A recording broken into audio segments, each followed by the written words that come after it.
Mensagens canalizadas, elas são reais? Será que elas podem nos ajudar a entender melhor a nossa vida e a tomar decisões mais assertivas? Vamos descobrir? Vem comigo nesse vídeo.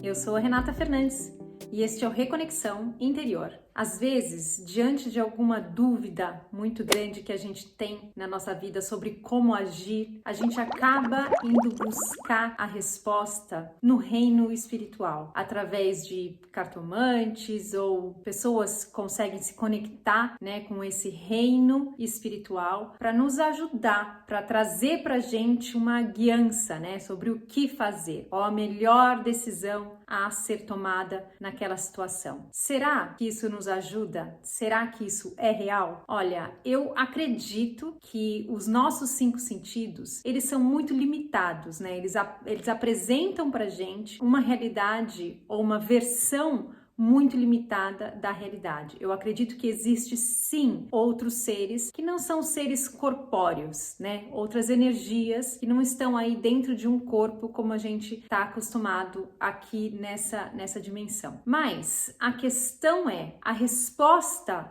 que você tem recebido, se você já lançou mão desses recursos, a resposta que você recebeu, ela é uma resposta que te aponta para o caminho correto? Uma coisa que eu entendi no decorrer dos meus estudos foi identificar que as respostas que me trazem, que me indicam o caminho correto a seguir, são aquelas que vão me dizer que eu já tenho todas as respostas, que todas as perguntas já foram respondidas potencialmente dentro de mim, porque nós somos tudo o que há. Qualquer outra coisa que me tire esse poder, qualquer outra coisa que me direcione para um caminho diferente disso, eu vou dar um passo atrás e vou desconfiar, porque a verdade é que todos nós canalizamos as respostas para qualquer problema que a gente tenha na nossa vida quando a gente está conectado com essa inteligência que vai além de qualquer coisa que a gente conheça, Essa inteligência infinita dentro de todos nós, essa presença infinita dentro de todos nós. Essa é a única canalização na qual eu confio, de olhos fechados, porque muitas vezes quando a gente vai buscar esses recursos, quando a gente vai buscar uma cartomante ou quando a gente vai buscar qualquer outra coisa, a gente está muito mais indo atrás da validação das nossas crenças do que qualquer outra coisa. E eu não estou dizendo que não existam, cartomantes ou outros profissionais que trabalham com isso que não são sérios. O que eu quero dizer é que eu acredito que as mensagens ou os ensinamentos verdadeiros, conectados com a verdade, eles vão sempre nos apontar para esse reino no nosso interior, para um lugar que nos dá independência de gerenciar a nossa própria vida a partir desta conexão. Pode ser que muitas vezes a gente está tão mergulhado no mundo, tá tão desconectado de quem nós verdadeiramente somos, que essas pessoas podem nos ajudar, podem funcionar como placas de sinalização para que a gente retome o nosso caminho. Então aí, nesse sentido, eu acho que isso é muito válido. Então, para fazer um filtro, é importante que a gente consiga reconhecer se essas mensagens têm nos apontado para esse lugar ou não, para esse lugar de verdade dentro da gente, para este lugar de conexão com a nossa verdadeira essência. Se nós já somos tudo o que há em potencial, dentro da gente, nós já temos as respostas para todas as dúvidas que a gente possa ter na vida. O que falta é a gente entrar em conexão com este lugar para que a gente possa receber, é silenciar a nossa mente, todo barulho, toda a informação inútil que a gente mantém correndo aqui o tempo todo, para que a gente possa escutar essa voz muito sutil dentro da gente. Um exemplo legal de um material que foi canalizado é o próprio livro Um Curso em Milagres. A pessoa que canalizou, né, o livro, que escreveu o livro, ela não tinha a menor ideia do que queria dizer aqueles ensinamentos. E eu acredito que em algum momento, em vários momentos da vida dela, ela não sabia nem como colocar aqueles ensinamentos em prática. E ainda assim, um livro muito profundo, de ensinamentos muito profundos, foi escrito. Então, este é um exemplo claro que eu tenho para mim de canalização que aponta, né, com ensinamentos que apontam para um lugar de verdade. Outra coisa legal da gente se questionar nesse processo é o porquê que a gente busca essa ajuda externa, né? Quais são as nossas crenças a respeito da nossa vida que nos levam a buscar essa ajuda externa?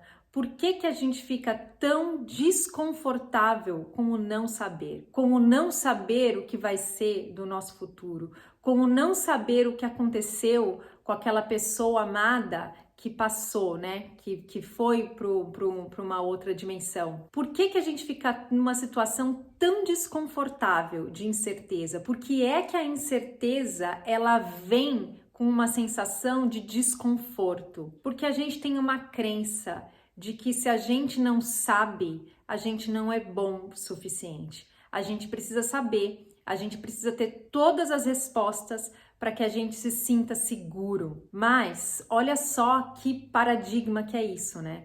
Quando a gente já sabe tudo, quando a gente já tem todas as respostas, a nossa vida se torna uma coisa mecânica e previsível. Ao passo que quando a gente aprende a ficar confortável com o não saber, quando a gente se abre ao fato de que não saber está tudo bem, a gente se abre para as infinitas possibilidades que podem surgir deste potencial não saber. Quando você não sabe nada, quando você admite que você não sabe o que vai acontecer no seu futuro e você se sente tranquilo com isso, você se abre para que todas as coisas possíveis, né, todas as alternativas possam se materializar, possam sair do potencial e vir para a matéria. A partir dessa nossa aceitação, a partir dessa nossa abertura, a gente tem que se tornar nada para acessar tudo, para acessar todas as possibilidades. Então, eu acho que essa é a reflexão mais importante da gente fazer quando a gente pensa em buscar respostas, quando a gente pensa em buscar ajuda no mundo, quando a gente pensa em buscar respostas fora da gente. Por que é que a gente está buscando essas respostas? Por que é tão ruim não saber? A Beth Russo, que é uma pessoa que eu sigo e que eu gosto muito, ela sempre fala: vida me surpreenda. O que é o vida me surpreenda se não você se abrir para a incerteza da vida, mas num sentimento positivo, num sentimento de que este não saber pode te trazer surpresas positivas para a sua vida. Qual é o resultado, então, desta aceitação e dessa abertura? Quando a gente se abre, quando a gente aceita que a gente não tem todas as respostas, automaticamente a gente se coloca no presente, porque a nossa mente para de analisar, a nossa mente para de ficar indo ou para o futuro, né, com suposições de e se, ou para o passado. Ah, mas eu me lembro que quando aconteceu aquilo, o resultado foi aquele lá. Quando você aceita que você não tem as respostas nem no seu futuro e nem no seu passado, você se coloca presente. E quando a gente se coloca presente, a gente se abre para essa conexão com a nossa essência. A gente se abre para virar, sim, um canal, né? Para acessar tudo aquilo que vem dessa inteligência infinita, do todo, da nossa conexão com a nossa essência.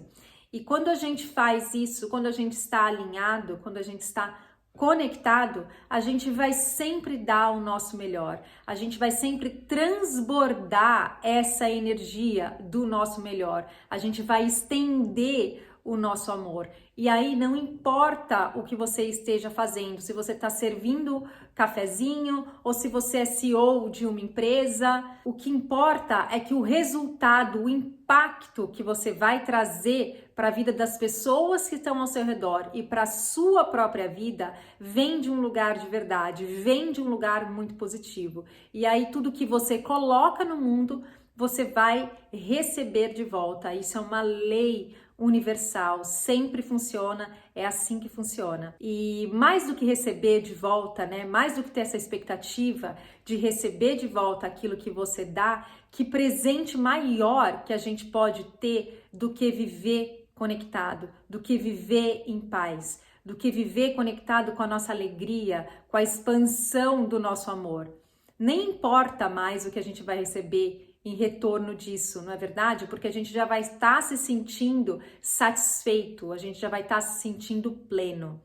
Então, esse é o resultado, né, da nossa conexão na nossa vida. A gente começa a perceber quais são os reflexos na nossa vida quando a gente aprende a se sentir confortável com este lugar de não saber. O resultado é conexão, o resultado é fluxo, a vida começa a fluir de uma forma mais natural, de uma forma que você percebe que não há resistência, né? Que você percebe que você não precisa fazer muito esforço para que aquilo que você quer venha para a sua vida. Esse é o resultado da nossa conexão.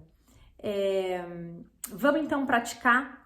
Eu quero aqui então compartilhar com vocês algumas ferramentas que eu uso no meu dia a dia para me colocar nesse estado de conexão, para me colocar nesse estado de fluxo conscientemente. No começo, isso pode soar para você artificial, mas o treino, ele começa assim, né? A gente parte de um lugar de desconforto, sair da nossa zona de conforto não é natural pra gente, mas com o tempo você vai se sentindo mais alinhado com essa presença dentro de você. Então, algumas coisas que me ajudam muito nesse sentido é fazer um diário sobre a forma como eu tô me sentindo, né? Geralmente eu acordo, faço a minha meditação e aí no final do dia eu gosto de fazer um diário, de escrever como que foi esse dia, quais foram os sentimentos que passaram pela minha cabeça, naquelas situações que eu vivi durante o dia, como foi que eu reagi, eu consegui me manter conectada ou não, ou eu escorreguei para o lado do meu ego. Tudo isso nos traz consciência do nosso processo de evolução. E isso é importante para que a gente consiga se manter firme nesse caminho, né? Para que a gente consiga reconhecer a paz que isso nos traz. Vão ter dias que vão ser dias mais turbulentos, mas vão ter outros dias que, se você estiver mais predisposto a se alinhar, a estabelecer essa conexão, você vai perceber que você vai passar o seu dia mais em paz. E quando você coloca isso no papel à noite, você está reconhecendo para você mesmo os benefícios dessas suas decisões, os benefícios de você escolher trilhar esse caminho. E a meditação, como eu já mencionei, eu acordo e é a primeira coisa que eu faço. Eu gosto de fazer a meditação pela manhã porque a minha cabeça ainda tá vazia, né? Não tenho tantos pensamentos aí já sendo movimentados. Então eu gosto de me sentar em silêncio. Assim que eu levanto, é a primeira coisa que eu faço. Às vezes eu não vou nem ao banheiro fazer xixi. Eu sento na minha cama, arrumo o travesseiro atrás de mim e medito, às vezes por meia hora, às vezes por uma hora, mas para quem estiver começando, eu recomendo pelo menos 10 minutos. Se sente, tente deixar os pensamentos irem, né? Não brigue com os pensamentos que surgirem e tenta se concentrar num vazio dentro de você, numa presença infinita dentro de você. É a prática que vai fazer a gente conseguir se conectar com ela cada vez mais rápido em outros momentos que a gente precisar, tá bom? Eu espero que essas dicas sejam úteis aí para vocês. Se você gostou desse vídeo, deixa aí o seu curtir. Muito obrigada e até a próxima!